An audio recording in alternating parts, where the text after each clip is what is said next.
സാംസന്റെ ജനനം മുതൽ മരണം വരെ അവന്റെ ജീവിതത്തിൽ പലപ്പോഴായി പരിശുദ്ധാത്മാവ് പ്രവർത്തിച്ചിട്ടുണ്ട്.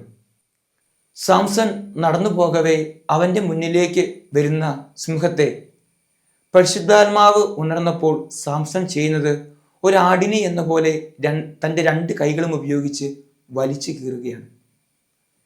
രണ്ടാമത് ഒരു സംഭവം പറയാനാണെങ്കിൽ, സാംസനെ ചതിച്ച ഫിലിസ്തീനെ സാംസൺ തിരിച്ച് ചതിക്കുന്നത് എങ്ങനെയാണെന്നറിയാമോ?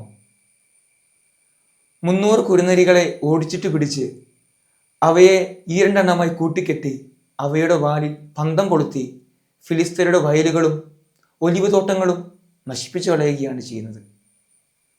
മൂന്നാമതായി ചെയ്യുന്ന കാര്യം, തന്നെ ബന്ധനസ്ഥനാക്കിയ 1000-ഓളം ഫിലിസ്തീൻ യുവാക്കളെ കഴുതയുടെ താടിയിലുകൊണ്ടാണ് സാംസൺ അടിച്ചു കൊല്ലുന്നത്.